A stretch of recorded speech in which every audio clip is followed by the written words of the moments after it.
Let's get ready to rumble!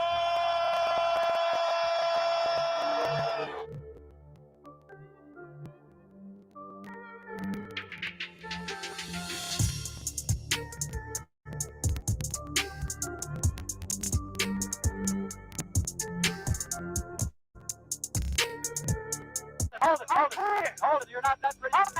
Man. Wait. I still got the wall.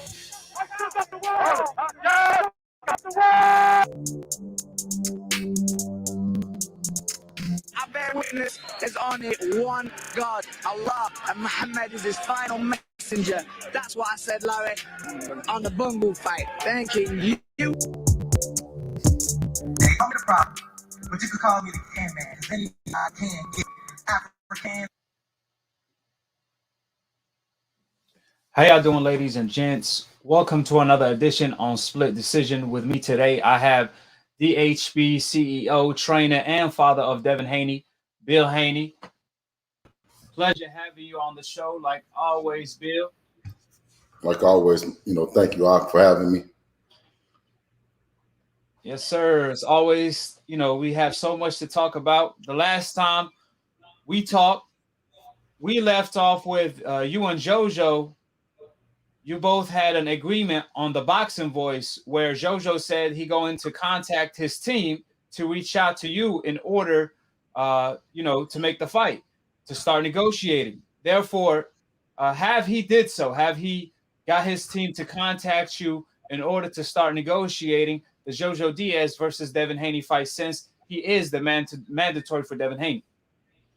Well, initially going back to the very beginning, and me having conversations with JoJo, on the boxing voice. Shout out to the boxing voice, and Ness or whatever for calling on JoJo Diaz, and he called him up. We had a great conversation. You know what I mean? Had pleasantries, back and forth. And he said that he was going to make sure that he contacted his team to get in contact with him. When no one reached out from his team, no one from Golden Boy or MTK reached out to me personally. I did my due diligence, time and time again, maybe 3 or 4 times, reaching out to his team to make this fight. They've been made aware, that Devin is, more than willing to sit down and negotiate about that fight.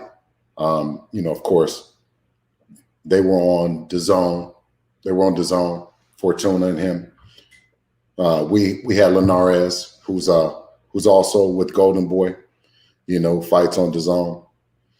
So we had, we have a lot of things in common, which would, to me, make this fight be easy to make. Eddie Hearn has been very vocal about the amount of money that's on the table and what's available to both JoJo Diaz and Ryan Garcia.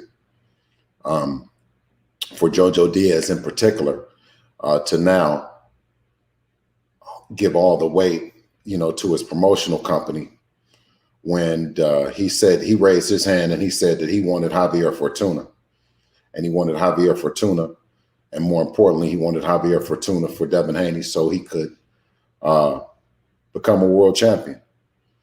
So I did my part, and now it's of course up to them.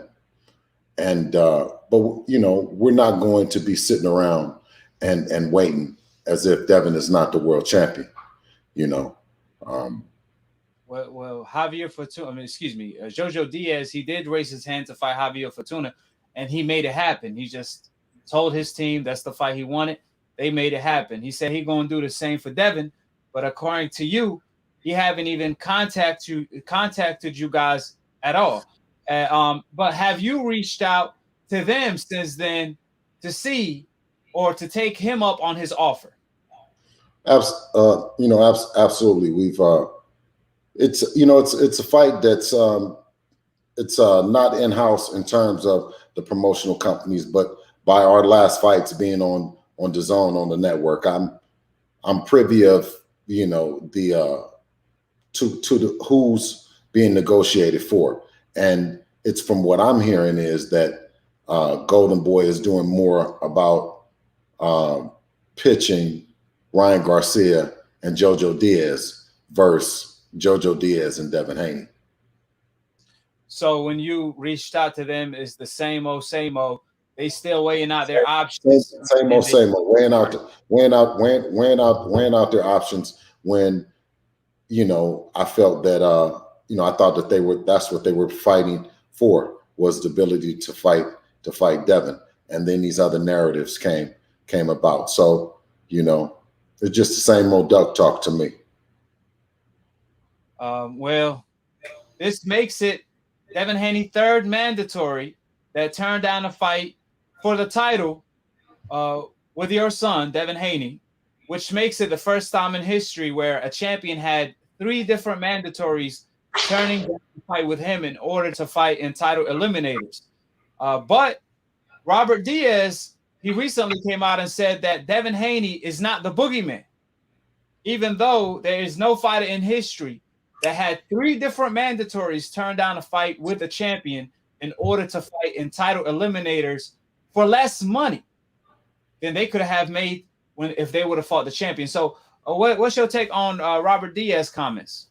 Well, ironically, Robert Diaz has, been actually had the privy of being part of some of the ducking and avoiding that's going on. Obviously, because of the Ryan Garcia wanting the Luke Campbell fight, right? And Luke Campbell being in a position to be a mandatory for Devin, because Javier Fortuna chose not to fight Devin, right? So it was the Javier Fortuna and Luke Campbell show that they were more concerned about. They were more concerned about fighting each other than actually becoming world champions. And Javier Fortuna then was to fight Jorge Linares. Jorge Linares came down with COVID. So Javier Fortuna was then supposed to fight Ryan Garcia, right? Now, Jorge Linares has always been the dog over there at Golden Boy. You know, both Oscar De La Hoya and Robert Diaz came to the fight with Devin and Jorge Linares, sat ringside and got a chance to see all that Devin brings. That style that Robert Diaz describes as a difficult style, he understands.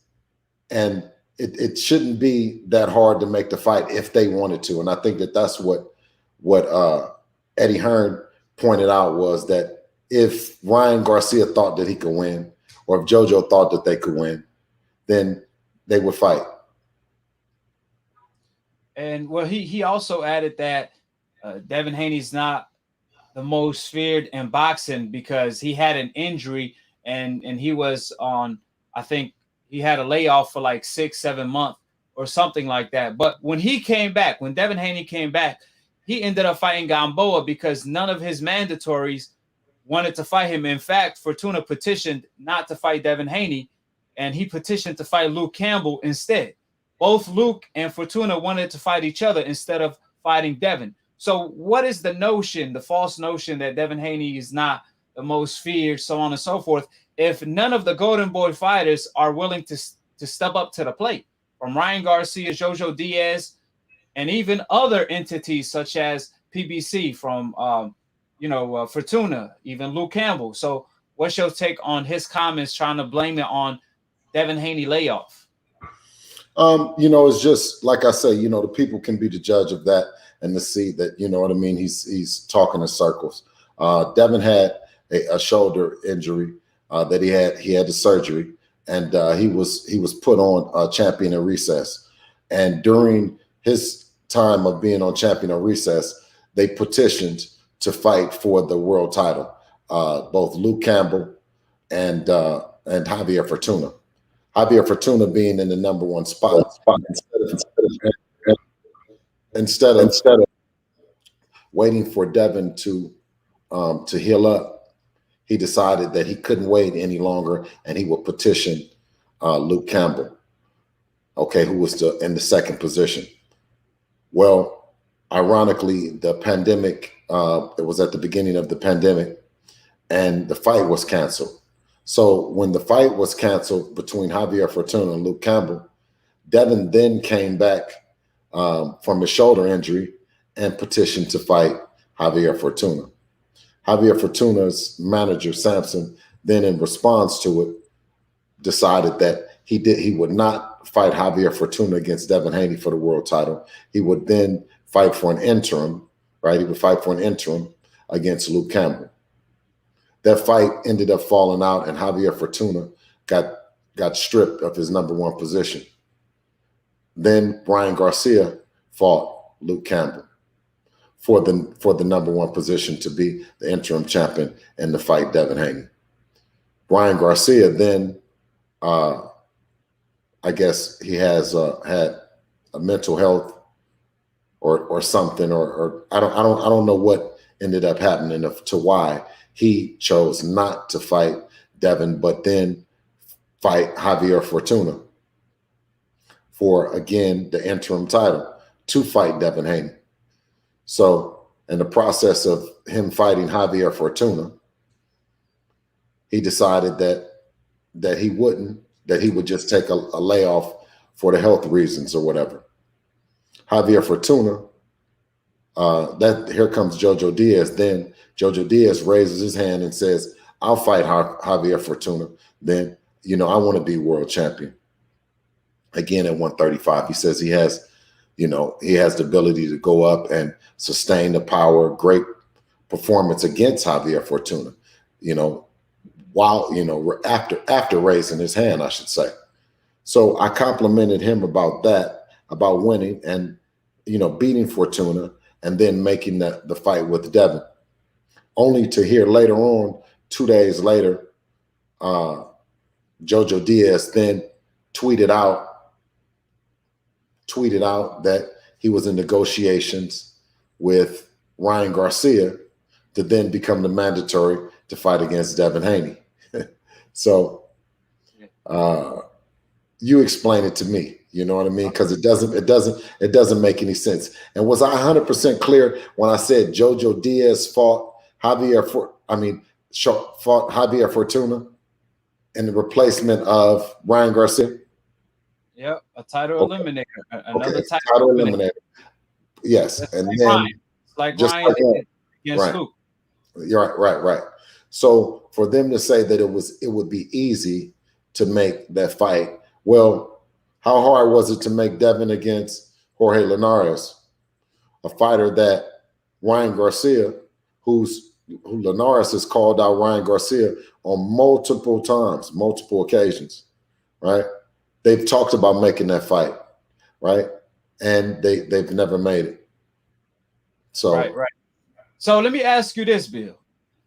First of all, let me read the super chat real quick. And by the way, I just want to let you know, Bill, the camera is on top of the screen for you on your laptop. And for the people that's tuning in, go ahead and hit that like button. And it don't cost a thing. Don't hate. The camera is where? What you say? The camera is where? It's like on top of the laptop. I know you got the new laptop that you know what I'm saying. Well, this is not on a laptop. I'm on a screen on the iMac. The iMac. So it's centered all the way at the top. It's a little dot. You won't even notice it. But just to let you know that. But okay. Also, I just want to read the super chat for you real quick. Salute to the legendary Trill Bill and the youngest boogeyman, the Nightmare Devin Haney. So she basically calling out my man calling out the conspiracy of the mandatories ducking Devin Haney. But the crazy part is, shouldn't there be a fine for the people that? No, actually, what has happened is Ryan Garcia has been stripped. Javier Fortuna was stripped. And I would assume that JoJo Diaz will be stripped as well. Oh, okay. So if JoJo doesn't fight Devin Haney next, you think he will be stripped of his interim title? Yeah, I don't see where he would definitely lose. He would definitely lose his mandatory position for a world title if he doesn't fight. And so, it's impossible for a champion to force a interim champion in the ring or a contender or a mandatory, but both the mandatory and the interim champion can force the champion to get in the ring. So, you know what I mean? It's one of those things that you just don't expect from JoJo Diaz. Yeah, right. And I didn't see it coming. I asked Devin Haney, do you think JoJo Diaz is going to turn down the biggest opportunity of his career for the biggest legacy and money fight for his career? And he said he don't know because fishy things happen all the time. I mean, 2 mandatories already turned it down. So he expected the third mandatory to probably do the same, which he was absolutely correct. Now, Robert Diaz also said he haven't started any negotiations with Devin Haney. He actually came out and admitted that JoJo Diaz haven't reached out to you guys. He acknowledged that there haven't been any negotiations on their end because, according to him, he wants the Ryan Garcia fight for JoJo next. So when you hear JoJo say on Twitter, I think, hold on, let me read it because I want to quote him. I want to quote JoJo Diaz. Give me a second. I want to quote what JoJo Diaz said on Twitter.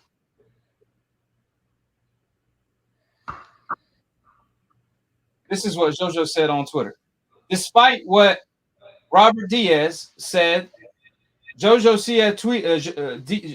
Diaz tweeted, I already talked to my team. I want Ryan or Devin next. Whoever accepts the fight without that talking nonsense, I'm sick of it. Doesn't that sound like Teofimo Lopez when Teo said, I'm going to send Camposas a contract. I'll also send Devin Haney a contract. And whoever signs the contract first, that's who I'm going to be fighting. And then Teofimo ended up never sending Devin Haney a contract. So is JoJo doing the same? Because Robert Diaz just came out and said otherwise. He said, we ain't been negotiating with Devin Haney. However, the Ryan Garcia fight is the one we want. So it's the second saga of Teofimo Lopez. I mean, we don't want to bring up Teofimo Lopez. I mean, that's something, that's a whole other thing, man. Yeah, but I'm saying, what's your take on JoJo comments? Well, I mean, it's no different than what we hear. You know what I'm saying? Is fighters talk, they use the name, they mention Devin's name, and then when it comes to negotiating or when it comes to making the fight happen, then it's something else. So I would suggest that if you don't intend on fighting them, you know what I mean, then don't have anything to say. Right. Well, since JoJo Diaz don't want to fight Devin Haney, on to the next available opponent for Devin Haney, Rolly Romero. He have been talking a lot of stuff about Devin Haney. News came out on the Boxing Voice that Devin reached out to Floyd Mayweather via text and got his approval. Floyd Mayweather green-lighted Devin Haney to fight Rolly Romero. Can you take me through that to catch the people, up to speed who's not informed on that? Well, I mean, Rolly said some cringing kind of things for me. I mean, I call it cringe because, just to hear him say it, and I guess, with the passion that he said it, made me believe that he has some kind of grudge against Dev for some reason, right? And the things that he said, you just don't think that somebody feels that way, especially in a sport that, you guys supposed to be comrades. We know that, you perform, right? We know that you put your life on the line, but at the same time, it should be some kind of respect that fighters have for each other. And Rolly, you know, he violated that. He stepped over the line of you know, trash talk, you know, and said some things that he shouldn't have said, you know, and where is he at now?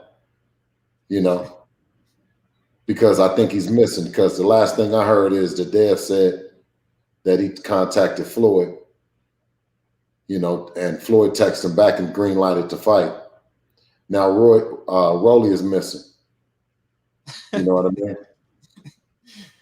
Normally he's running his mouth. He has a lot to say about me and my character, as well as Devin and his.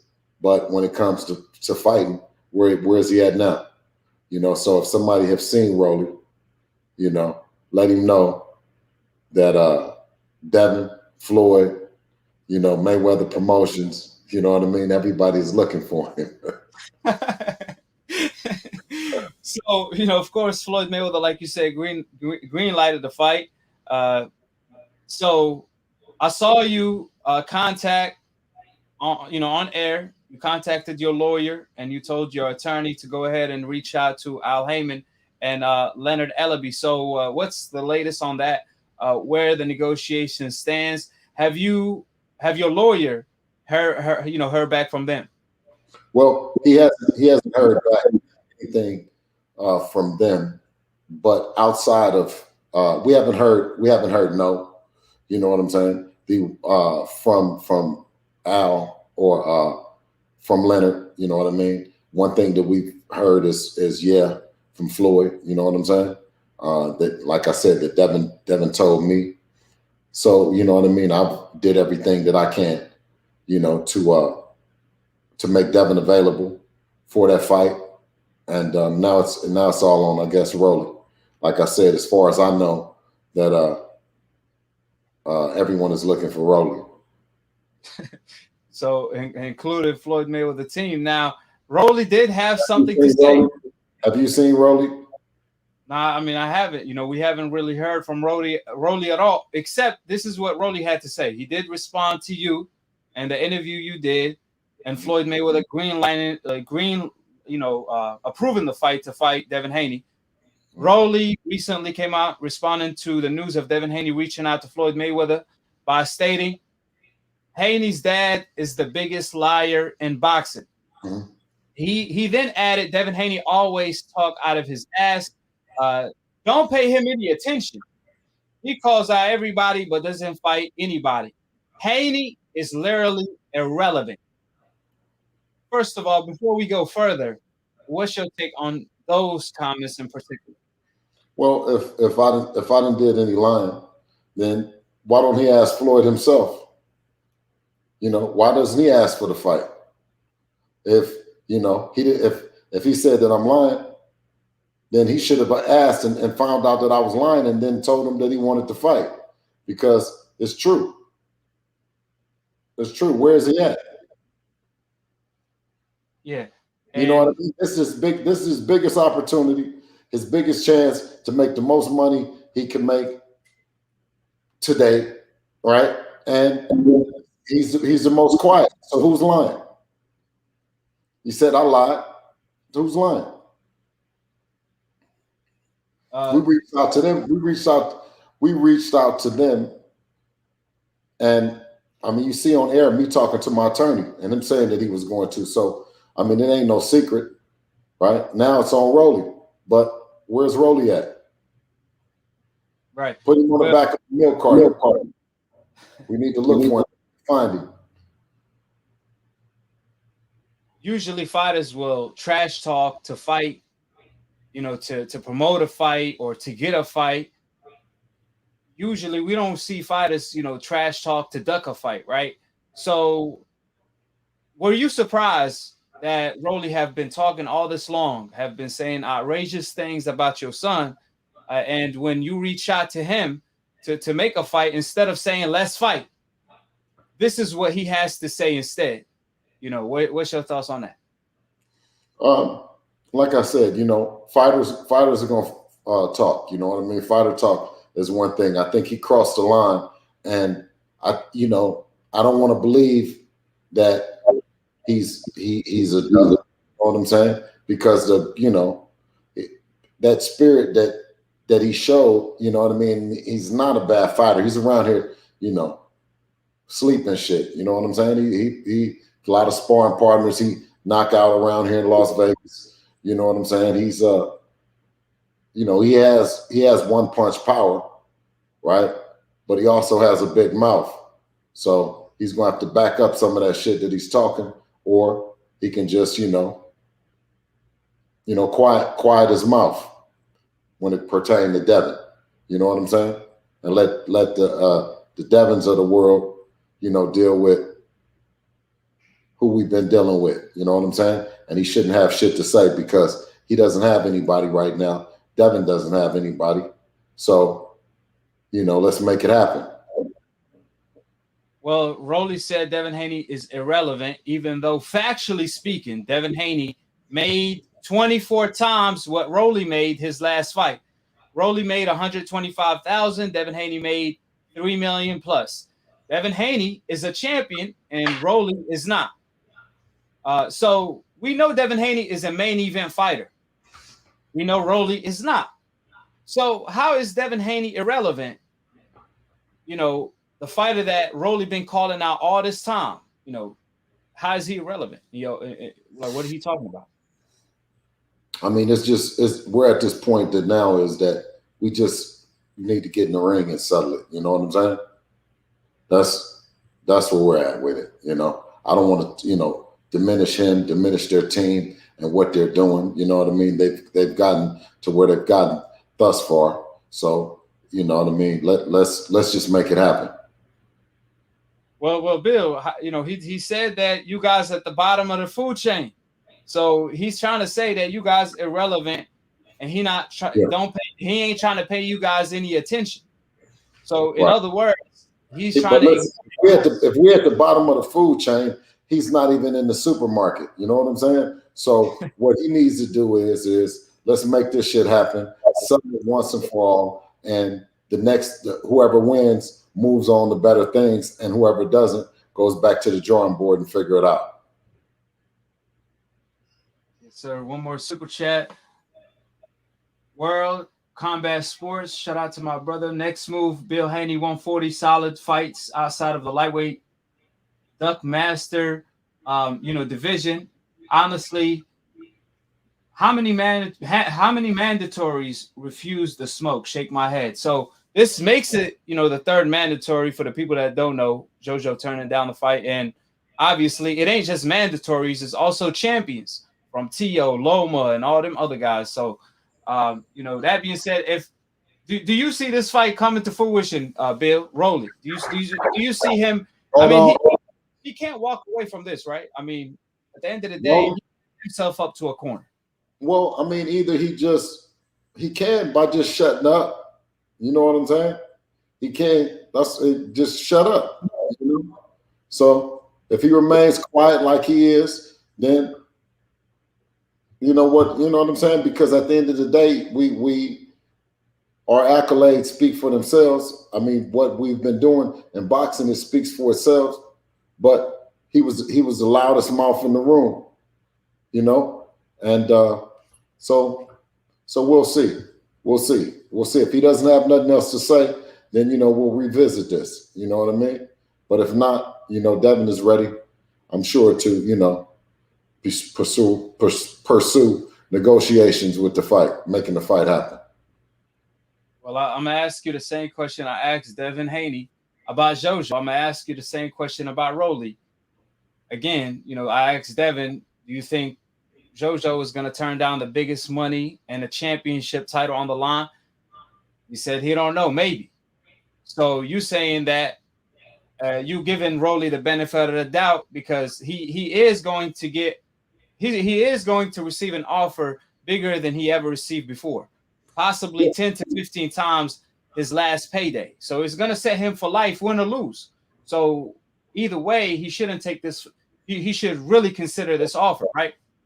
Well, one thing that I know is that it's a fight that I know that the people want to see. if Rolly is who he say that he is, right, and who he believes he is, you know, and you know, with his team behind him and Devin's team behind him as well, you know, it has all the makings of a big event. You know what I mean? A nice event for the people. So, you know, let's just make it happen. Let's talk about all the other things and the possibilities, but let's get Rolly, you know, to stop talking and to commit to making the fight happen. Well, hopefully this fight takes place because we all want to see this fight. This fight could go down on PBC, and Devin Haney is a free agent, so he could fight anywhere he wants to fight. So there's no excuses to be made. Floyd Mayweather also green lighted the fight. So, you know, any last thoughts, any last comments you want to tell the fans before I let you go, Bill? No, absolutely. You know, I appreciate always, you know, for coming on your platform, and, you know, to everyone in the chat, you know, make sure that, you know, you stay safe out there. You know what I mean? And God bless, man. And, you know, look forward to talking to you later. Pleasure having you on Split Decision like always, Bill. And I'll be in touch with you for any further developments. Absolutely. Yes, sir. That was Bill Haney, DHB CEO and trainer, father of Devin Haney, the WBC lightweight champion of the world. Hopefully this fight comes to fruition. If I'm looking at the poll, I put up a poll asking, do you guys believe Rolly Romero is going to accept the fight? So I'm going to look at the poll and see what the results are. I'm kind of curious to see what you guys think. So 42% thinks Rolly's going to take the fight. 58% said, hell no, Rolly is not going to take the fight, and he's going to avoid Devin Haney. Like I said before, usually fighters trash talk to promote a fight. They don't trash talk to duck a fight. Rolly have been doing a whole lot of trash talking. He called Devin Haney the biggest B word in the world. He called Devin Haney all type of names. So as soon as Devin Haney reached out to Floyd Mayweather in order to fight him, now Rolly Romero is as quiet as a church mouse. I mean, Rolly Romero have that, you know, a serial killer in his eyes. Like, he got that look in his eyes. When he goes in the ring, he got that killer instinct in him. So it's hard to believe that Rolly Romero will turn down an opportunity to fight Devin Haney, a fight that he's been begging for. And all of a sudden, to go from saying, I want to fight Devin Haney next, to stating that Devin Haney is irrelevant, he's at the bottom of the food chain, when Rolly is below Devin Haney on the food chain. And that's a fact. You know what I'm saying? Statistically speaking, from resume, money-wise, legacy-wise, you name it. So it's a no-brainer for the fight to be next. If Devin Haney can't find an opponent from all his mandatories turning down the fights with him and Rolly being available, why not make this fight come to fruition? Since Rolly, like I said, if you're going to trash talk, if you're going to bark, when we throw a bone, we expect you to bite. Is all I'm saying. You can't be doing a whole lot of barking, and as soon as someone open the cage, you start, you don't want to bark no more. You don't want to do no biting. You stay in the cage. That's what Rolly. That's equivalent to what Rolly Romero is doing. He was doing a whole lot of barking when the cage was closed. As soon as Devin Haney gave Floyd Mayweather the key to open the cage, Rolly Romero got real quiet. He's not doing any more barking. He don't want to do no biting. So, like I said, this is a fight that everybody want to see. Win or lose, Rolly Romero is a win-win situation for him. Because, like I said, this fight will set him for life. He going to get paid millions of dollars. He going to get paid 10 to 15 times what he got paid his last payday. So, like I said before, it's a fight that everyone wants to see, including me and all of the fans. It's a fight that everybody been asking for and begging for, including Rolly himself. So I'm expecting this fight to go down. I'm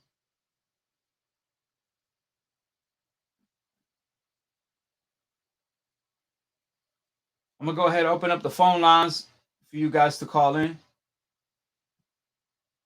So go ahead and call in, and I'm gonna open up the phone lines in a little bit. So stay tuned. Hit that like button. Don't hate, appreciate. We gonna Ladies and gentlemen, let's get ready to rumble!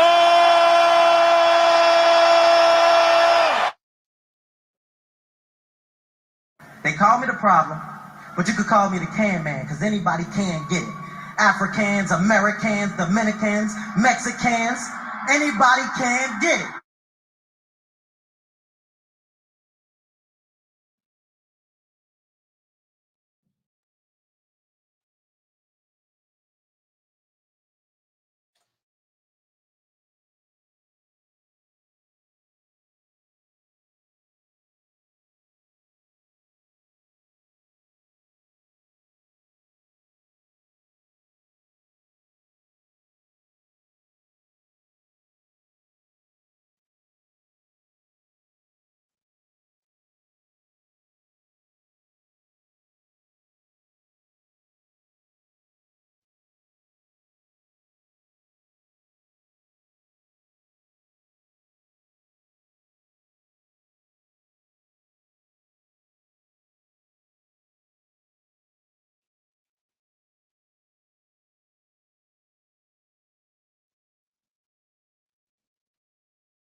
We back again. So, like I said before, go ahead and subscribe below. Click on the notification bell and the like button. Like I said, it's free. It don't cost a penny. Don't hate. Go ahead and appreciate the hard work and dedication. So, the best way to support is to subscribe and click on the notification bell. So, if you're tuning in and it don't cost you a penny to hit that like button. Let me go ahead and pick up the phone lines. How you doing, Aki? Who this is and where you calling from? What's going on, Aki? This is Joey from South Florida. Joey, so let me go ahead and ask you, man. Look, we already knew what time it is when it came to Devin Haney, right? We know he the boogeyman, so on and so forth. But how shocking are you that now Rolly is quiet as a church mouse? You hear no more talking from his side, even though he was doing a whole lot of barking like a couple weeks ago when Devin Haney didn't pay him any attention. As soon as Devin Haney paid him attention, all of a sudden now he quiet. Like, is that shocking? I mean, look, I know we already know Ryan didn't want the fight. You know, I know that Theo didn't want the fight, but at the end of the day, Rolly, even Rolly. I mean, what's your take on that? I mean, with Rolly, I don't really get it because he really doesn't have anything to lose, in my opinion. Like, yeah, he's got an undefeated record, but Rolly's in my opinion, no better position than Devin Haney right now, because he doesn't really have a big audience. So, and not a lot of people like him. So he has a lot to gain, a career high, a title. an opportunity to get at other champions if he were to, which I really doubt, beat Devin Haney, and he's been talking a lot of shit, so I don't see why he wouldn't fight him. Like, I really don't get why Rolly, of all people, doesn't want to fight Devin Haney. Everybody else, they got something to lose because this kid is talented, but like, other than an undefeated record, I don't see what Rolly has to lose except, I guess, getting exposed. Well, I mean, depending how he get beat, you know, I mean, if it's a Gotti type of beatdown, you know, I could tell you this. If Rolly fights Devin or doesn't fight Devin, he probably will never be the same because he had a lot of confidence. He calls everybody a phony. And now if he doesn't fight Devin, guess what? Everybody going to call him a phony. And if he does fight Devin and it turned out to be a Gotti type of a whooping, and from a guy he hates the most, I feel like that's probably why. But at the end of the day, it's like, I mean, that's what you talk trash for, is to promote a fight and get paid. I mean, at the end of the day, you can't feed your family legacy. You got to feed them money. You know, you got money is how you feed your family, right? So this is a legacy and a money fight for him. Devin is not going to lose sleep if he doesn't fight Rolly because, again, Devin get paid $3 million a fight at 22 years old. He's a champion. Rolly is not a champion. Rolly only gets paid $125,000 a fight. So it's a huge difference. So when he says Devin is on the below the food chain, it's like it just take you by surprise. It's like, man, you ain't even on the food chain. You know what I'm saying? Like, how you gonna say something about Devin, who's a champion? Say whatever you want to say about Devin Haney. Hate him or love him, he on top of the food chain, and that's a fact. He is top 4 of the food chain at lightweight. So for you to say he on the bottom of the food chain, as if he's like a Hall of Fame fighter speaking. He's talking as if he's a legendary fighter already that submitted his legacy. That's not the case. You know what I mean? So I feel like, you know, wanting to prove that you the best and fighting the best is a lost art in the sport of boxing. I mean, everybody just want to protect an O, you know, and that's what hurts boxing. Everybody just want to protect their O, and that's why UFC continue to grow, because in the UFC, fighters fight each other all the time. Win or lose, they're going to get another big fight, another big payday. So what? But in boxing, everybody want to be Floyd Mayweather, but nobody want to fight anybody to become Floyd Mayweather. Floyd Mayweather didn't become Floyd Mayweather by protecting his O. Floyd Mayweather became Floyd Mayweather because he fought every freaking body and kept his O. As a pretty boy, he was the boogeyman. As Money May, he fought Pacquiao, Canelo, and you name it, Mosley, Maidana, Cotto. That's how he became the biggest pay-per-view seller of all time, because he fought the best and he couldn't be beat, because nobody could solve that puzzle. It wasn't protecting his O. It was the fact that nobody could solve that piece of a puzzle. And that's what they see in Devin, because that's how fighters are treating Devin. But I want to go ahead and dive into, listen, I seen the Terrence Crawford interview that he did with ESPN. He made it clear that he want the winner of Pacquiao versus Errol Spence. Me and you knew that. I mean, duh, right? But that's a false narrative. That's a false motion from the Terrence Crawford detractors, that if Errol beat Pacquiao, Crawford already dropped the ball on that fight and he doesn't want to fight Errol anymore. Now they want to paint the narrative that Crawford is ducking Errol Spence. When the reason why Crawford came out and dropped the ball on that fight to begin with was because he continued to call out Errol Spence. And it wasn't that he wasn't getting the fight is the reason why he said that and dropped the ball on that fight and walked away. It was the fact that Errol kept disrespecting him, claiming that he going to give him an 80-20 split. And even more so, when Crawford showed up to his fight, Errol told him, why are you showing up at my fight? I thought you said, you know, you don't care about my fight. And when somebody asked him, do you think this builds up the fight? He said, no, it don't build up the fight. The fact that he showed up here, it don't mean nothing to me. And when he was asked a direct question, you want to fight Crawford next? He said, I want to go, you know, to my home, you know, to my horses and chicken. And Errol, my guy, but that wasn't the right response. You could have just said, even if you're not 100% yet, even if you're not 100% yet, all you got to do, look, man, I'm weighing out my options. till I get 100, till I get back 100%. Then I'm gonna fight Crawford. At the end of the day, Errol is still sticking to what he said from the jump, which is Crawford will be my last fight for undisputed. We know Errol doesn't have all the belts yet. We know he only got 2. There's another one that he still got to get after Pacquiao anyway. But the point that I'm trying to make is it's okay if you be honest, but to downplay Crawford the way he did is the reason why Crawford, that was a turnoff for him, which is why he chose to walk away, right?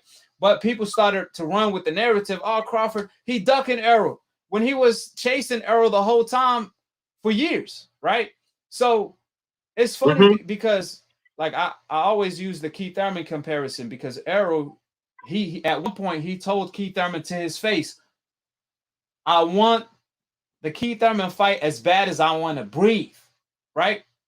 That's what Errol told Keith to his face. And Keith said, I'm not ready. I'm satisfied with being the second best. So something crazy like that, he said at the time. And then when Errol became the A-side and tables turned after Keith lost, obviously, what did Errol do? He played Keith Thurman like he don't even exist. He keep telling Keith, man, go, I ain't worried about Keith. I don't care if I even fight Keith at the end of the day. Because why? Errol felt disrespected every single time he called out Keith. One time, kept downplaying the truth like he's a nobody. He kept downplaying Errol. He kept saying, he kept postponing the fight. At first, it was going to happen in 2015, then 2017, then 2019, then 2020. So he kept moving the goalposts till Errol Spence was no longer interested, which the same thing happened to Terrence Crawford with Errol. He kept chasing Errol. He kept chasing Errol. He didn't mind calling out Errol and building up the fight. He said at the end of the day, Crawford admitted, I want to fight him now, but I understand that the fight is going to happen when the money is right. So I learned to, to just deal with the business side of boxing. But I think he really got annoyed when Errol kind of pulled the Keith Thurman move on him, completely downplay him and ignore him like he's a nobody. I think that was the turnoff for Crawford, right? That's why he came and dropped the ball, thinking that he was going to land the Pacquiao fight. But now that Errol landed the Pacquiao fight, of course it's a no-brainer. He going to fight Errol now. He want Errol even more, because Andre Ward came out and said out of his own mouth, a fight that Crawford won't be able to live with himself if he doesn't land is the Errol Spence fight of the decade. So what's your take on all of that? The notion of Crawford now, he want the Errol fight, even though he was ducking him when he dropped the fight. I mean, I've been hearing this back and forth for months now, especially this year. This whole year, it's been more people thinking less of Spence not wanting to fight Crawford, instead Crawford not wanting to fight Spence. Like that narrative got pushed, especially when people were saying, oh, Crawford wants 60-40, when that got misinterpreted. It's not that, oh, if Crawford said the fight will happen unless it's 60-40. Crawford made it clear, if 60-40 is the offer, it's going in my favor. And that was before Errol Spence ever got a fight with Manny Pacquiao. That's how Crawford felt. He felt he was the A-side. Now, as we've talked in the past, we don't necessarily agree with that, but that's how Crawford felt because of his accomplishments and his ranking. But the idea of Crawford ducking Spence, I've said it in the past, that's ridiculous. This man's been calling him out since 2018. I recently got into a discussion about people saying Crawford ducked Pacquiao. So, like, people will go as far as, like, Crawford ducking Spence, ducking Pacquiao, ducking Porter. They'll say anything to detract this man. I don't know why, because he's made it very clear for years that he's been trying to get these fights, but nobody wants to fight him, and we know why, because he's that guy. Like, if anybody can beat Errol Spence, I think that's the man to do it. Not saying he will, but he's got the best shot, and I think Errol Spence knows that, which is why he treats Crawford the way he does, because one thing's for certain, Errol Spence knows that Crawford is his biggest threat. That's why he's pushing him last to make sure he gets all these belts, just in case if it doesn't go his way, he can be the A-side. He could get all these belts. He could have that leverage. Just when that fight comes, he's ready for it. But no, this whole Crawford duck and Spence thing, I'm not surprised by it. People have been trying to distract Crawford ever since he got into the welterweight division, and then on. So that's not surprising. Yeah. Also, hold on. Let me see.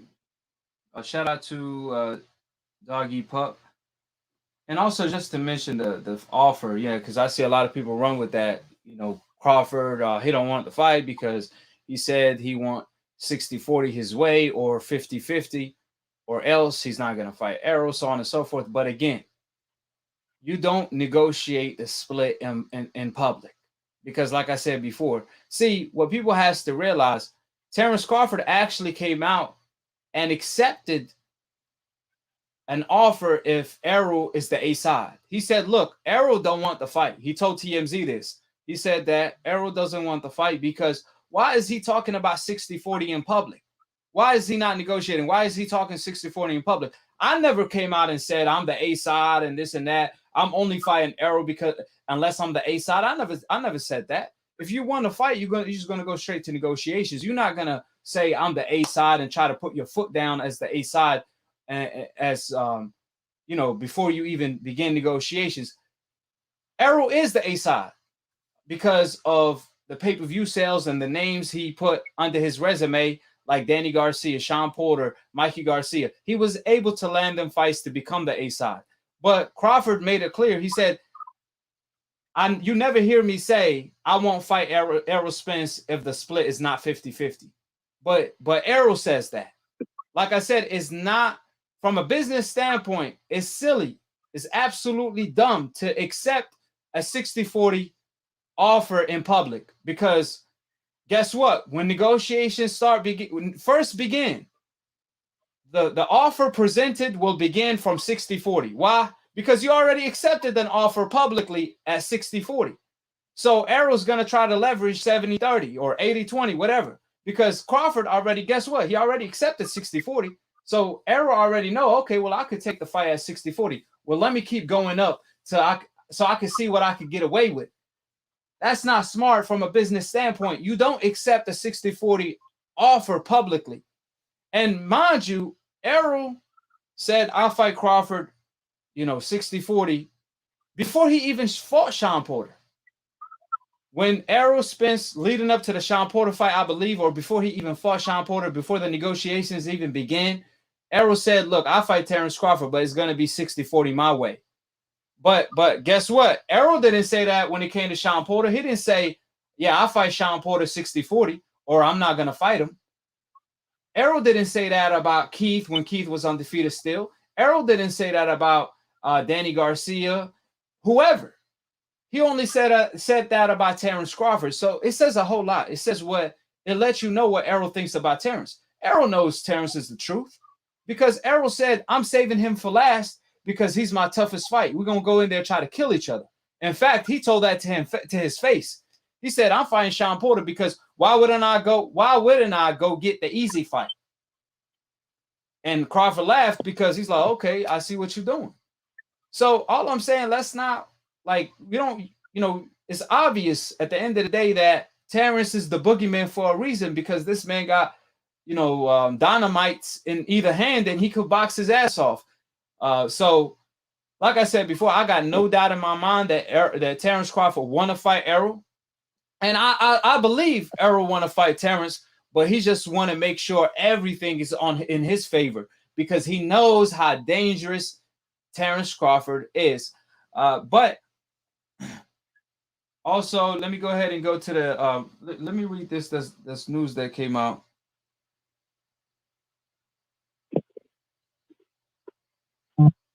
Wow.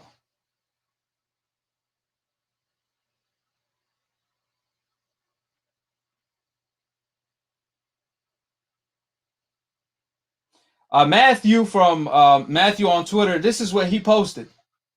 I don't know if I was just sent this news while I was on the phone with you.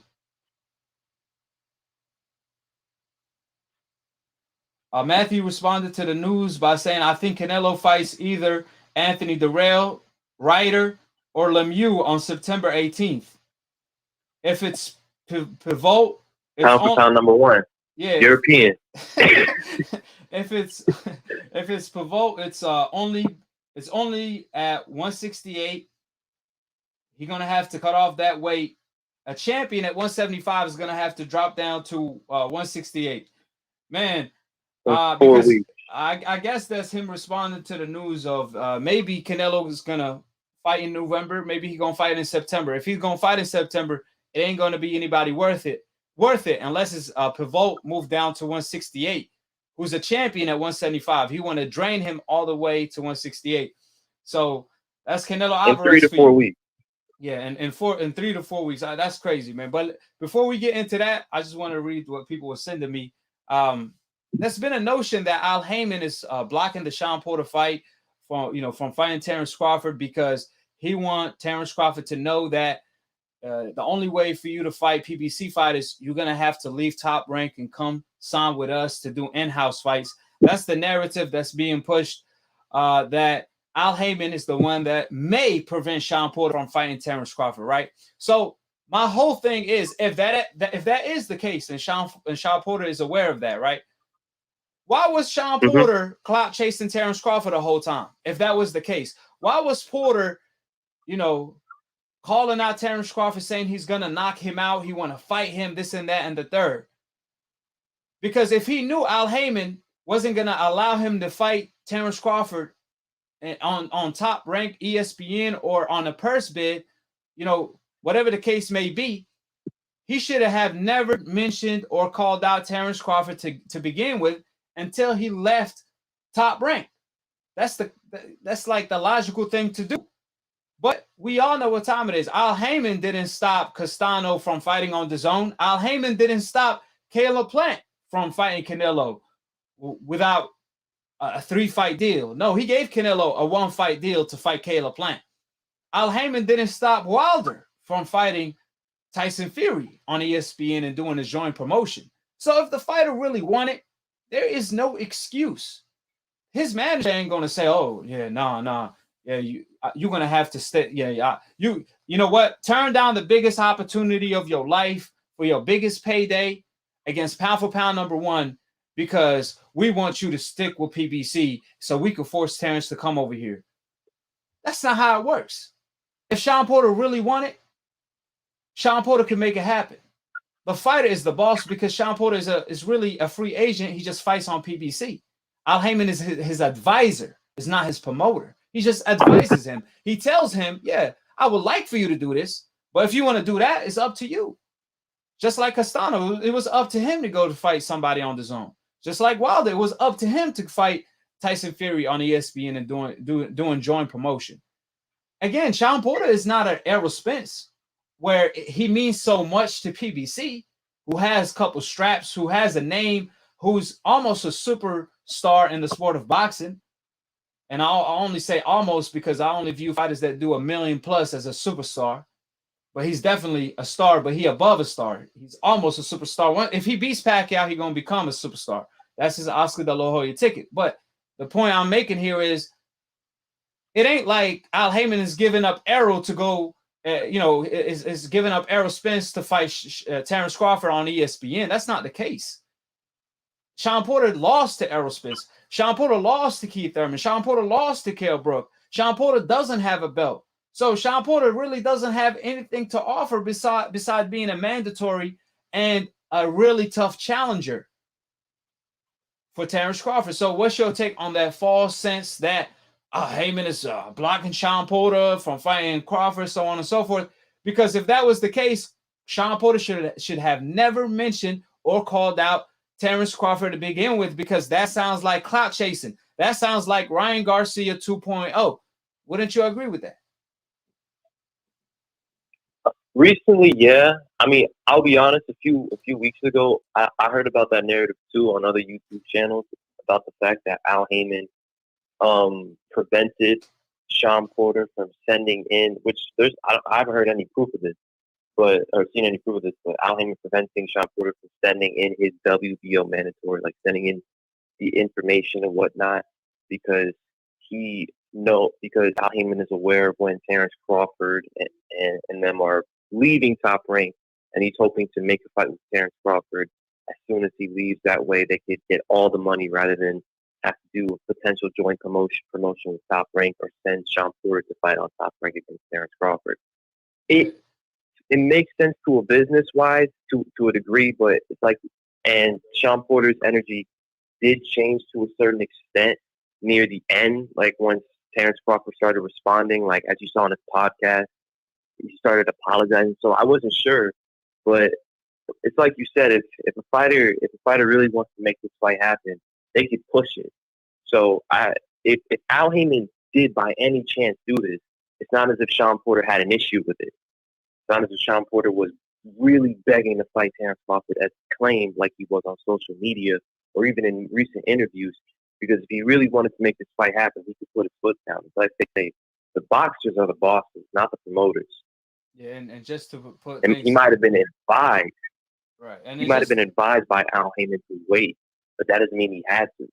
Yeah, but just to point out, where these are excuses ahead of time if Sean Porter does turn down the fight. That's all it is to it. It ain't, there's no substance to these rumors. It's just really excuses ahead of time for the people that kept pushing the narrative that Crawford is ducking Sean Porter. Now that Sean Porter seemed like iffy about the subject, that like saying, like even on his podcast, he said he wasn't aware that in 30 days the fight will go to purse bid if they can't come to a mutual agreement. He said, yeah, Terrence Crawford has 30 days to accept the fight with me. No, that's not the case. Terrence Crawford had, you guys have 30 days to negotiate the fight. After 30 days, if they don't come to a mutual agreement, the fight will go to purse bid, right? And then, right, for the people that say, oh, well, PBC want Terrence Crawford to come through to PBC. Well, guess what? This is his last fight on PBC. And guess what? PBC could bid to get the fight anyway. Because Bob Arum already made it clear he don't want the fight to go to purse bid. He does not want the fight to go to purse bid because he could stand to lose the fight, losing the fight to a bid from Triller, The Zone, or PBC. That's a whole lot of competition. And we already know in the open market, the fighter's value is higher than the promoters value them to be. So it's a no-brainer for the fight to go to purse bid anyway. So if it does go to purse bid, PBC may end up getting the fight anyway, anyhow. So there is no excuses to be made at this moment in time because, like you said, Sean Porter kept calling out Terrence Crawford in public. So now it's really gonna look like he was just clout chasing Crawford the whole time. Because when he had a title, he never called out Terrence Crawford. When he lost the title, then he want to call out Crawford. And without a title, he turns down a fight with Crawford. Yeah, he gonna look like a Roller. He gonna look like a Ryan. He gonna look like a Tio pulling a move like that.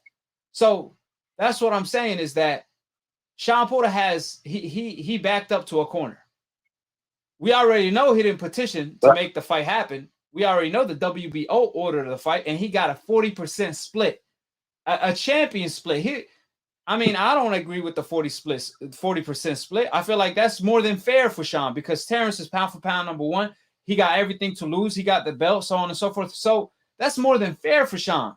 So if let's say Triller, if this fight go to purse bid and Triller bids 10 million, that's 4 million guaranteed to Sean Porter pocket. If there's a 12 million bid, Sean Porter gets 5 million nearly, which is Sean Porter's highest payday till this day. Sean Porter was only guaranteed 2 million to fight Errol Spence on pay-per-view when he had a belt, when that was a title, unification. So there is no excuses to be made for this fight not to happen. But on to the next subject, which is, this is my last question for you, and I'm gonna pick up some other callers.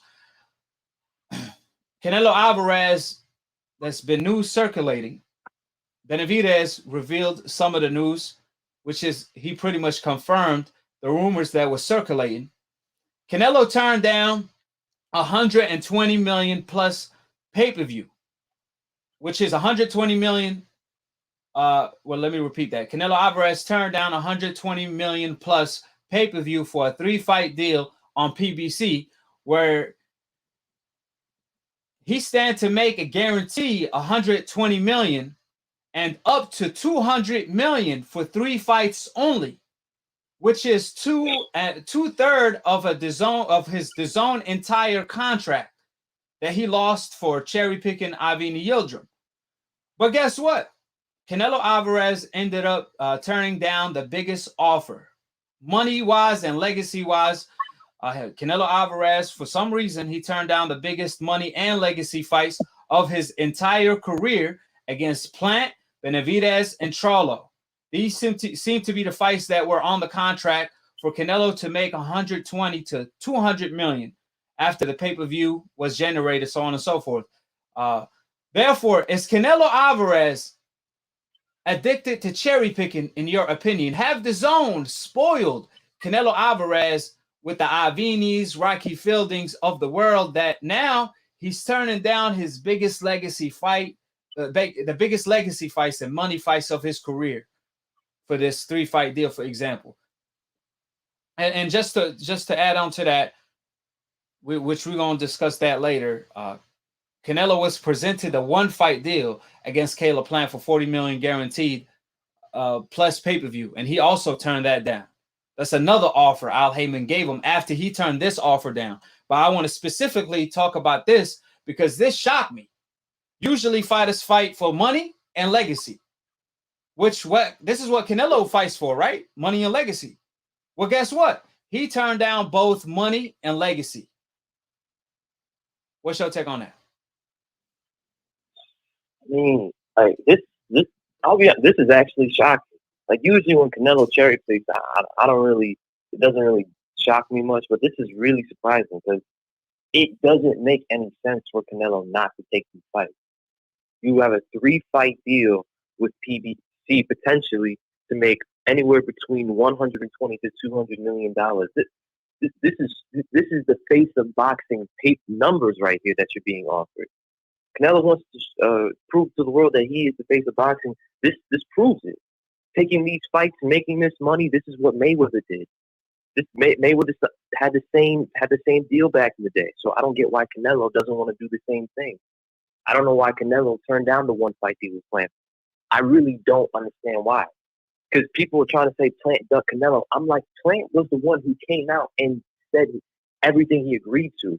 So I don't know how you can come to the conclusion that Plant is afraid of Canelo because he doesn't want to agree to every one of Canelo's diva demands. And we heard some of the diva demands that Plant gave, and they were ridiculous.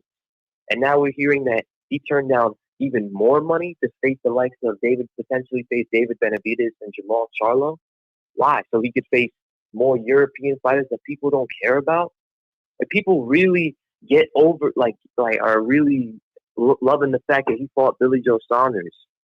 Like I keep telling people, Billy Joe Saunders is the best fighter Canelo has fought in years, and that's really sad to say. And he is drug because cheap. Who was Billy Joe Saunders like a year or two ago? Nobody knew, barely anybody knew who he was. He was a decent fighter, but that's the best fighter Canelo has fought in so long. That's the biggest fight Canelo has fought in so long. And here you have Caleb Plant, a fight that people were more or less looking forward to. And now, even this fight with Bivol, I don't even know if this fight's going to happen because Canelo is asking Bivol to make a lot of, once again, diva demands. When you hear these fighters not make the fight with Canelo, you never hear them saying, "Oh, it's because I don't want to face." No, it's because it's always Canelo's ridiculous demands that they put on them. Because for anybody wondering, why does Canelo want to weight train Bivol if he's already fought at the 175 limit before? This is not Canelo's first time fighting at 175. He did it against Sergey Kovalev. But an over-the-hill Sergey Kovalev isn't as big a threat as a in-prime undefeated champion like Bivol, who can give Canelo the toughest fight of his career. I was looking forward to that fight. I said, all right, you don't want to fight Plant, fine. Bivol's is probably a more dangerous fight. But then I hear, oh, you want to take him down to 170, 168, a catch weight in 3 to 4 weeks? People don't know the last week of training. That's just cutting weight. So he really doesn't have that much time to begin with. And you want Bivol to do that? That's so many disadvantages. But people want to claim Canelo's chasing greatness. And if this fight doesn't get made, you're going to hear him fight Lemieux and all those other European fighters. Like you said, European assassin, pound for pound #1. That's Canelo for you all day. Let me say this. Canelo has a quote called "No boxing, no life." I think he need to change that quote to "No ducking, no life," because that's how Canelo operate. Canelo is literally the duck of boxing. They say he the face of boxing, but you don't turn down that kind of offer and stay as the face of boxing. No, you the duck of boxing if you turn down that kind of an offer, right? I mean, it's just so mind blowing because, like you mentioned, Billy Joe Saunders. Billy Joe Saunders was a drug cheat who ducked Andre on an even playing field, but only was willing to fight Andre when he took steroids. And even when he fought Canelo Alvarez was, in my opinion, and the Zone, who is heavily biased toward Canelo, they had Canelo losing that fight prior to the stoppage. He was getting outboxed. He was looking bad. So that's the thing about Canelo Alvarez. I mean, me and you had a conversation not too long ago where Canelo Alvarez trainer came out and said that he would like for Canelo Alvarez to fight Caleb Plant, Charlo, and Benavidez. Remember that? Yeah, I remember that, and I was shocked. And I told you I don't believe that because even though Charlo looked terrible his last fight, it still sounds too good to be true. I mean, we're talking about no ducking, no life Canelo Alvarez, right? And we know now it's not true, and he was just capping, cloud chasing, whatever you want to call it, because if Canelo really wanted to fight Charlo, Benavidez, and Caleb Plant the way his trainer claimed that he was going to, he would have took that offer. Why would you turn down 120 to 200 million? First of all, let me make it clear: 120 million guaranteed, but plus pay-per-view revenue. It's plus pay-per-view and gate revenue. So with the Caleb Plant, Benavidez, and Charlo, he could stand to make, after the pay-per-view is generated, up to 200 million, probably plus, more than that. If Canelo sell on pay-per-view, if he sells a whole lot against Charlo or Benavidez, guess what? Canelo gets paid more. So he could break that $200 million bracket. So Canelo, like I said before, he turned down a three-fight deal for the biggest legacy and money fights of his entire career, making him the duck of boxing officially. We already knew that he had the cherry pick of the century against Avni Yildirim, where he ended up losing the DAZN contract. But that's where DAZN went wrong. They spoiled Canelo. See, Canelo got too comfortable fighting Avni Yildirim, Rocky Fielding, and making $30 million.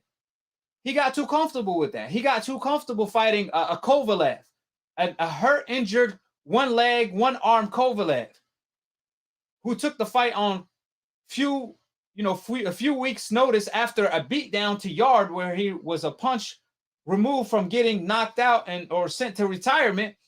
Canelo got used to fighting guys like that, doing his diva moves while getting paid $33 million guaranteed.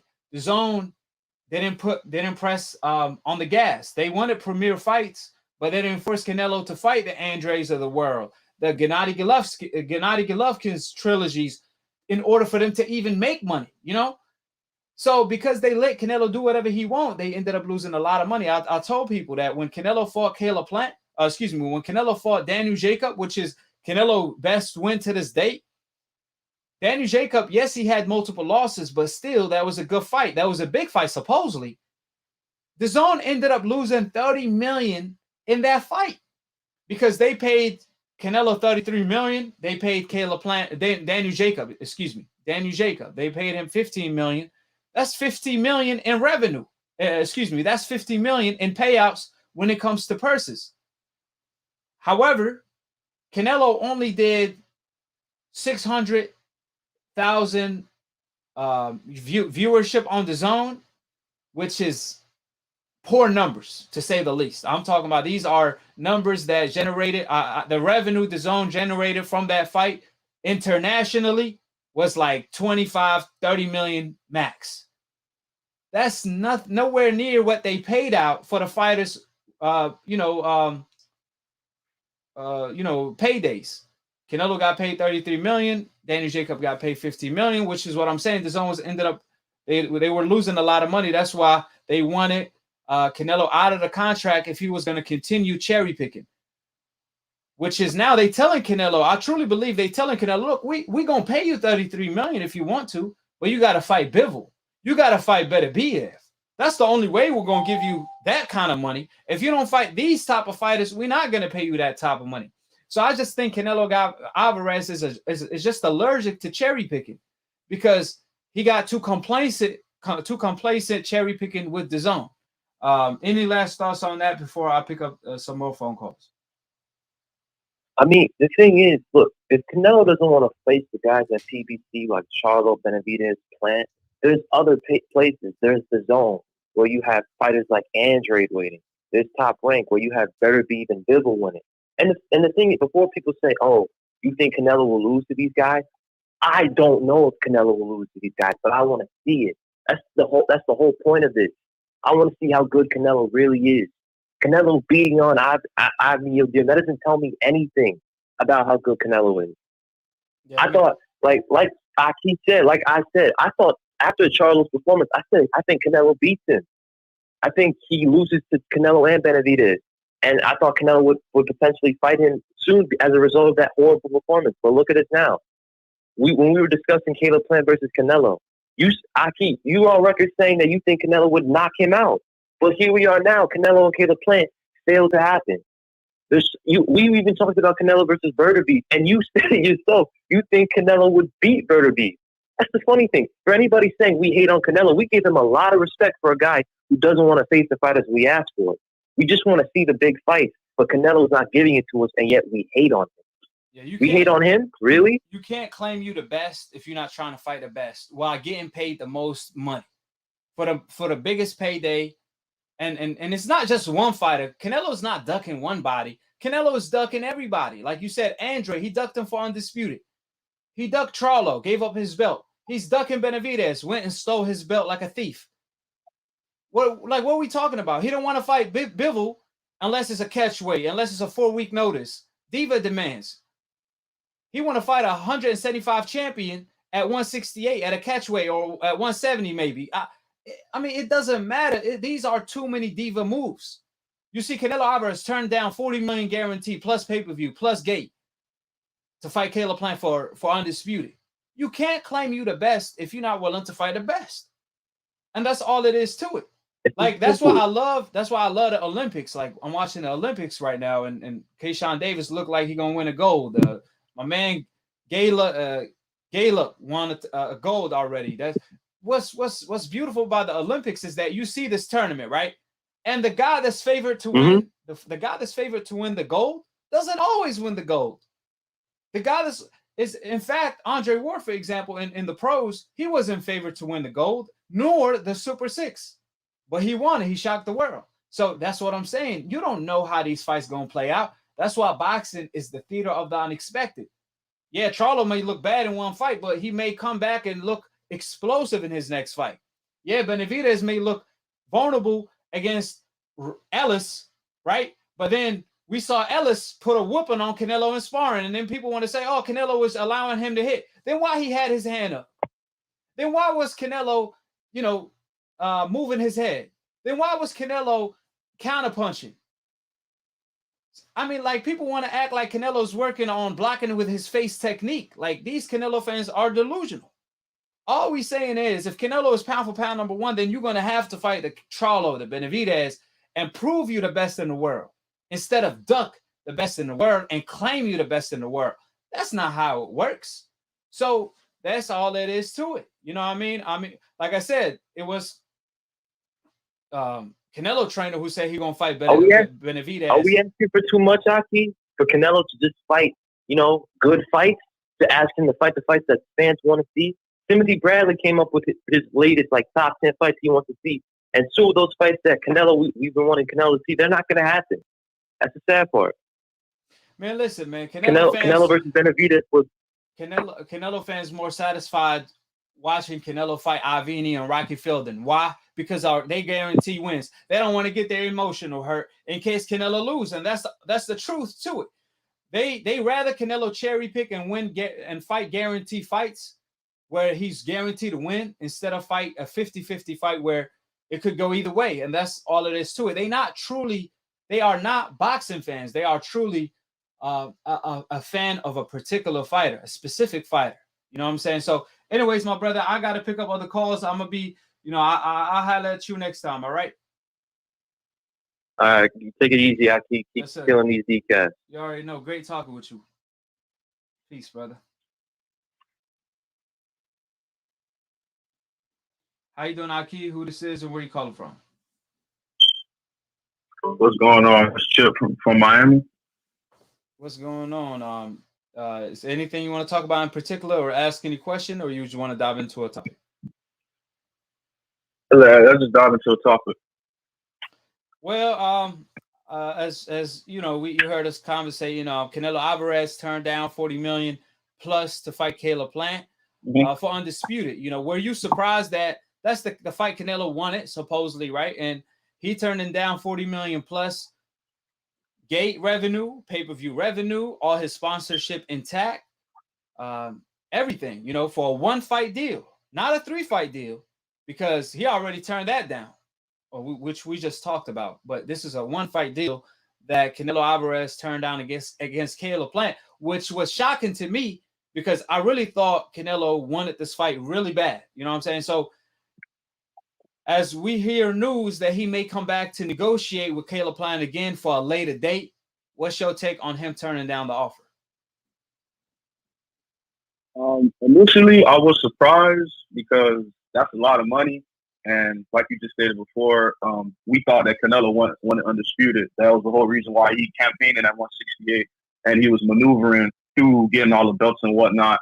But now that like all the news came out and we got all the feedback and whatnot, I'm really not surprised because like honestly, Canelo, like, like the type of style that Plant presents, Canelo not really too fond of that. So that's why I think he's dragging his feet on making the fight and whatnot, because it's that boxing style that can, that can beat Canelo. Canelo, his style, he always looking for the flat-footed, the in-your-face type fighters where he can counter punch and let off his power shots, sit on the ropes, do his thing, try to act like he's Floyd with the shoulder roll and stuff like that. When it comes to pure boxers, like someone like Plant, it's that can interrupt Canelo's style. So that's why like now, like as I see everything unfolding, I'm not surprised anymore. But honestly, he just like you conversating with the last person on the phone, he just used to, the cherry picks and the easy fighters, like that the zone was feeding him and whatnot. But I just feel like all the competition is over there in the PBC, and he just, he's not really trying to go over there and fight any of those killers over there. But like, if you ask me my opinion on if he can beat Plant, I think he can beat Plant because I don't think Plant can hold up his power. But the style is making him, really hesitant on, like taking that risk and fighting someone like Plant. You know what I'm saying? Yeah, PBC have stiff competition at 168 and at a lot of divisions, but at 168 they have Benavidez. They even have Charlo at 160. So yeah, Canelo ain't trying to fight them tough fights, but a Caleb Plant though, because look, I know he ain't trying to fight Benavidez. He already came out and made it clear he don't want to fight Benavidez. But when he came to Charlo, he gave up his belt. However, when it comes to Caleb Plant for Undisputed, for his biggest payday of his career by far, he's turning that fight down. I personally think Canelo gonna stop Caleb Plant. I see what you're talking about. Caleb Plant giving him a hard time because of his style. I see Caleb Plant making Canelo look bad early on, but I don't think he's gonna be able to maintain that throughout the fight. I see Canelo Alvarez being able to get to Caleb Plant eventually, breaking him down to the body and possibly stop him in the later rounds. That's how I see the fight. That's why it's shocking to me. Look, I understand him avoiding Benavidez. I get it. You can't expect too much from a diva. So if he's gonna fight Caleb Plant, it's like that's the logical thing for Canelo to do, since that's what he's been telling us that he want to do. That's the best fight for him stylistically, as far as the easiest out of the bunch. Is an easier fight than Benavidez and Charlo. So why not take the fight though? It still doesn't make sense to me why Canelo is gonna skip supposedly the Hispanic, the Mexican Independence Day, right? He haven't fought on that date since 2018 when he fought Gennady Golovkin the second time. That's the last time Canelo fought on that date. He claims he run that date, but he don't even fight on that date. This is his what, third, fourth year. He ain't fighting on that date. I said on my video that I don't think the reason why Canelo turned down the offer is because it has anything to do with the date or anything like that. Because I truly believe Canelo he could care less about the date. But there's something fishy going on to why Canelo will turn down a lucrative offer like that. A fight where he favored to win, a fight that he believes he could win. It's a whole lot of fishy things going on. I raised my concerns over the drug testing issues. Maybe because Caleb Plant brought up that Canelo, he said, look, Canelo, we should be promoting the fight. We should be doing drug testing. Instead, we negotiating. And it's silly things that Canelo is negotiating. It's not like he's asking for the things that Canelo is asking for is, oh, look, if he get an injury, I want a replacement opponent and the same amount of money guaranteed. And then when PBC says okay, he says, oh, but it got to be a fighter I choose. It can't be like a dangerous opponent like Benavidez or Charlo. He want to cherry pick a replacement opponent for the same amount of money. So he want to fight a Ryder, for example. It makes no sense whatsoever. So it's just too many diva moves that Canelo Alvarez is pulling. You know, from that to I'm not going to do no press conference. I heard Canelo won't even do a press conference. And he just kept doing stuff like that in negotiations. Diva moves, man. And it doesn't make a whole lot of sense for his biggest payday. So what do you think? I agree 100% with you. So what do you think it is, though? If you got to put your money on it, like, this is why Canelo turned down the fight. What is it? If I put my money on it, if I'm being a bet on it, I just feel like he probably got something else in the works. You know what I'm saying? Like maybe like they just, you know what I'm saying, they call chasing to put on a John Ryder fight or fight somebody else over there on the zone. You know what I'm saying? Because like honestly, like it doesn't really make sense. Like everybody keeps saying, it doesn't make sense. Like you got a nice purse. You're gonna get revenue from it, pay-per-view and gate. So I just feel like it's a clout chasing move that they're doing because like you could have like it's what 40 days, 30, 39, 35 days to, you know what I'm saying, September 18th, stuff like that. Like, you know what I'm saying, if you're pushing it too close and then on top of that you claim you Mexican Independence Day, like that's your date, whatever you took it over from Florida and whatnot. So I just feel like, you know what I'm saying, they posturing to go in another way.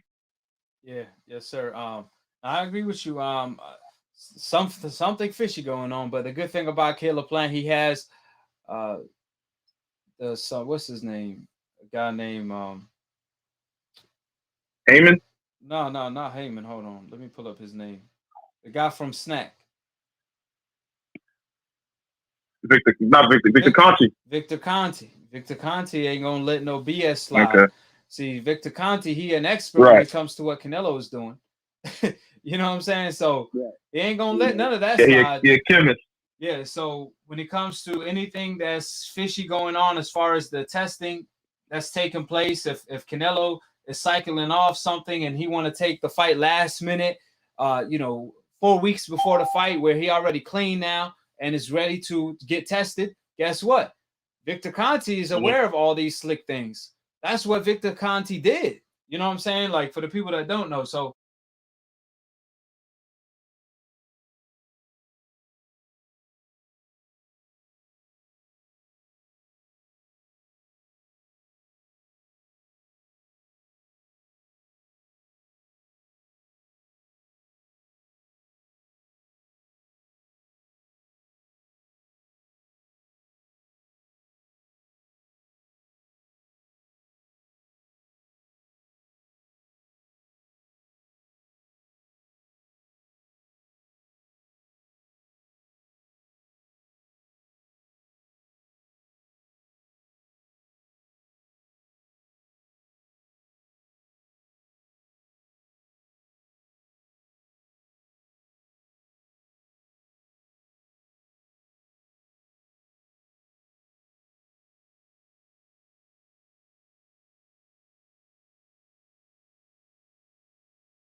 Yeah. All right. Yep. We good. So yeah. So, Yep. well, in your opinion, why Canelo Alvarez turned down 40 million plus pay-per-view plus gate plus all of the above? You know, from sponsorship, so on and so forth, for Undisputed to fight Caleb Plant. Isn't that exactly what he was asking for? Yeah. I said earlier that I think Canelo is wanting to get every advantage. He could try to screw over Caleb Plant, so it's harder for him to come out victorious out of what the fight itself. But I don't think Canelo really wants put the fight that bad because it just seems like he's being like a diva about it, and Caleb Plant's just trying to get the fight made and settled, and Canelo's making too many excuses for it. Yeah. Do you see Canelo fighting Caleb Plant? Because I think he gonna make it happen probably in November. I think he coming back to his senses because I think he realizing, look, man, he gonna get a whole lot of backlash for fighting Bivol at 170 or 168, catch weight instead of fighting him at 175. I think he realizing that he's missing out on an opportunity to become the first undisputed at 168. I see him taking the fight. Do you? Do you think he gonna fight Caleb Plant eventually this year? I mean, I would like to, but I just think due to Canelo's high ego and dishonest attitude on things, I don't think Canelo's gonna fall through with that fight. I'm pretty sure Caleb Plant, he's gonna be a man of his word to hold up the end of the bargain. But if Canelo is gonna keep playing these mind games with Caleb Plant and try to screw him over, then what's the point of trying to do business with PBC? Because Al Haymon, he don't play around with his money. And I don't think Canelo has that type of money to even cough up to him because, Al Haymon, he has like a much bigger bag, than Eddie Hearn does. And, Caleb Plant, he's not going to stand up for that. I think if this fight's going to be made, it's going to be made on fair terms. And Canelo, he has to, play by the rules. He just can't, act like a macho man and act like, he runs up the entire show because he doesn't, Just because you're the A side doesn't mean that you need to be flexing your power as if you run the whole entire, set. Yeah, and yes, sir. Hopefully, I see him fighting Caleb Plant because I don't see him going anywhere else. I mean, where he gonna go? I mean, Beterbiev is more of a dangerous fight than Caleb Plant in my opinion. You know what I'm saying? So why would you go a more dangerous route? You know what I mean? For something like a belt at 175. I just don't see the Canelo doing that. If he's asking Bivol to fight at a catch weight, I don't see him fighting Beterbiev at 175. Unless he's asking Beterbiev to fight him at 168 as well, doing another catch weight. So, yeah, we'll see. But did you ever get back with me with have you ever asked the dude, whoever you were talking about, why Sean Porter never petitioned to fight Terrence Crawford?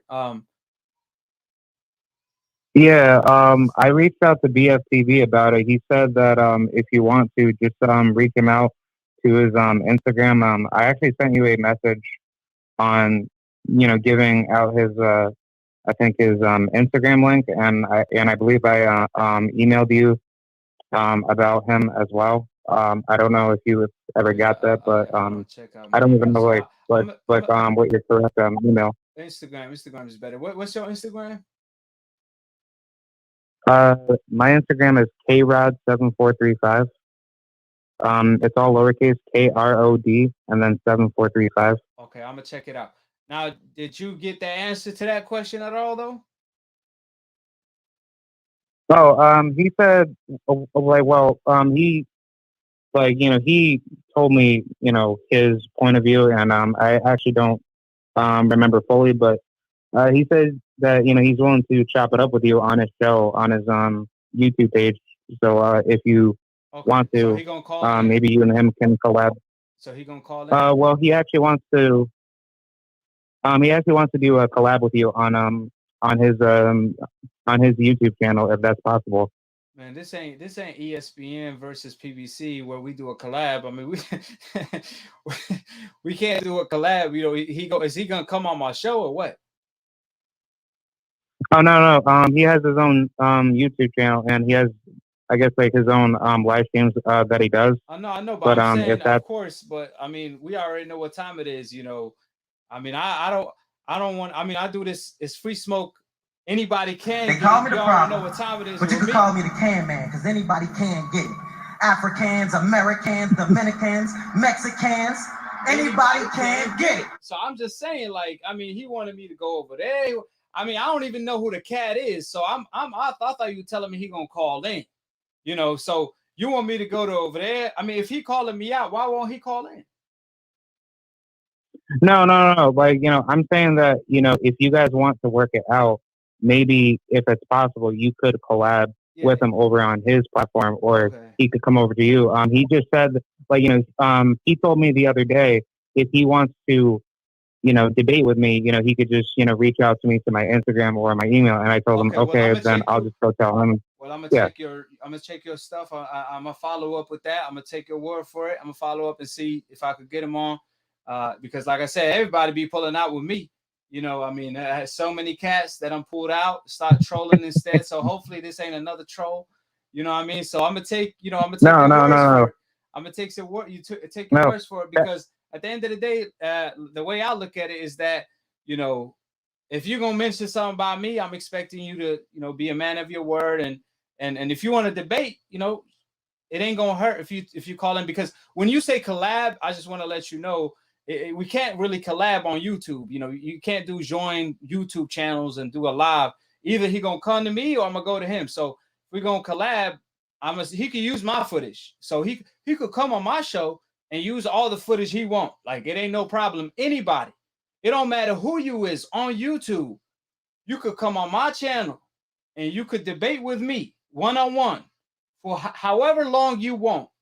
When it comes to any topic, it don't matter who you are. It don't matter if you got a small channel. It don't matter if you got a big channel. It don't matter if you don't got a channel at all. It don't matter if you're a fan. It don't matter if you're not a fan. You could be a hater. You could be a supporter. Whatever. If you want to debate on something you disagree with me, all you got to do is call in or hit me up on Instagram where we could schedule it, just to let everybody know. So when you hear people clout chasing the AKHi brand, the AKHi name, you know, calling me all type of names, guess what? These people don't got no cojones to call in and debate me, because it's free smoke with me every time, all the time. You know, people know I'm reachable. People know they could reach me on my platform at any time, or contact me on AKHi T_T.V if you want to schedule a debate. So, you know, don't take this the wrong way. I'm saying, even my supporters, if you disagree and you want to have a one-on-one debate, we could have a one-on-one debate any day, all day, every day. And so before I let you go, he never answered the question why Sean Porter never petitioned to fight Terrence Crawford if he really wanted to fight. No. Like BSTV, like, you know, he has the answer to that. Okay. I just personally don't remember what he told me from the past, but if you want, just go check out. Yeah, I'm gonna check it out. Wait, hold on. Yeah. I'm saying, all I'm saying is, it don't sound like the answer made too much sense, because you don't even remember it. No. Like, you know, I'm not trying to lie about it. You know, I'm just saying that, you know, he has more information than I do about that question itself. And, now, you know, if you want, you know, just go check. I get it. No problem. Yeah. I was just wondering if he did. You know, I was just following up on that. But okay, well, I'm gonna take your word for it. I'm gonna hit you up on Instagram. I'm gonna respond to your message. Just, you know, direct me all the information, and we talk about it. And for the people that's tuning in, I appreciate everybody for tuning in. Like I said, I can no longer take any more phone calls. My camera died on me. So subscribe, click on the notification bell, and to be continued on the next episode of AKHi TV. I appreciate you, my brother. I'm gonna talk to you next time. All right. Yep. All right. Thank you very much. Have a good day, and I'll catch you around, bro. All right. Peace. Thank you.